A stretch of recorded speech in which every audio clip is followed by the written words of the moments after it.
Angela Nicolau pamoja na Birkus wamejaribu kuonesha ulimwengu nguvu ya mapenzi. Hii ni mara baada ya kupanda katika jengo refu kabisa huko Marekani ambalo linaitwa Empire State.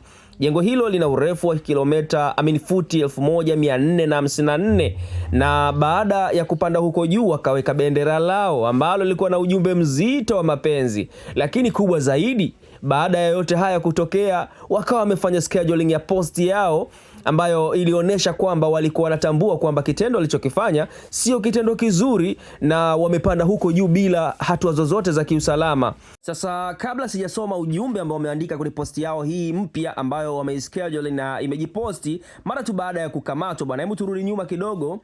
Tusome ujumbe ambao waliuandika katika bendera waliopeperusha katika mnara huo mrefu katika jengo hilo refu zaidi huko Marekani. Ujumbe huu unasomeka hivi: wakati nguvu ya upendo itakaposhinda upendo wa madaraka, ulimwengu utajua amani. Maneno haya yanaonyesha ni kwa namna gani mapenzi yana nguvu. Jamani, mapenzi yana nguvu. Lakini kitu kingine ambacho nimekitazama katika video hii ni namna ambavyo kuvalia hiyo barakoa nyeusi lakini na nguo zao hizo nyeusi.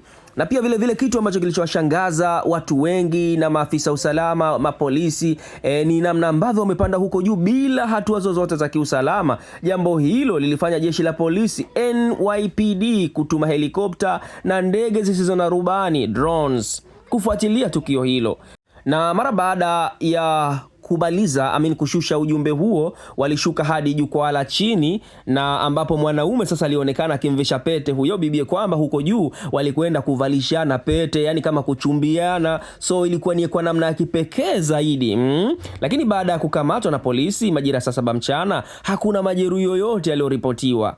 Licha ya kufanya jambo hilo la hatarishi, la kihatari, lakini hakuna majeruhi yoyote yaliyoripotiwa kwamba labda waliumia, walifanya nini, hakuna. Na wawili hao walitambuliwa kama majina ya Angela Nicolau na Ivan Birkus, ambao ni wapenzi. Walijulikana kwa kufanya sarakasi na matukio ya hatari kwenye miundo mbinu mirefu, na walishawahi kuonekana kwenye filamu ya maandishi ya Netflix inayoitwa Skywalker's A Love Story. Mamlaka bado zinachunguza jinsi walivyofanikiwa kuingia kwenye maeneo hayo yanayopigwa marufuku katika ghorofa ya 102 na 103. Hakika ni michezo ya hatari kweli kweli. Unafikiri huu ni upendo wa kweli au ni kujitafutia kifo tu jamani, Waswahili wenzangu? Hebu unaweza kudrop comment yako hapa kusana na hili ambalo linaloendelea. Lakini kabla sijamaliza, twende turudi huku nyuma kwenye kile walichokiandika baada ya kukamatwa. Wakasema kwamba sisi bwana hatutopatikana, we are currently unavailable and we knew this is in advance, so this post was pre-scheduled and is now publishing automatically. Kwamba hili bwana tulilijua na sasa tunalipublish hili automatic na nini, ile mradi watu waweze kujua au waweze kuona hata baada ya sisi kukamatwa. So walikuwa wanafahamu kwamba kwa kitendo alichokifanya ni rahisi watakamatwa, kwa sababu pia is prohibited. Ni kitendo cha kupanda katika jengo hilo limezuiliwa na mamlaka husika, ama na hata jeshi la polisi na miundombinu hiyo ya mirefu ya jengo hilo pia huwa nakataza kupanda huko juu kwa sababu ni hatari sana kwa binadamu. Lakini wamewezaje?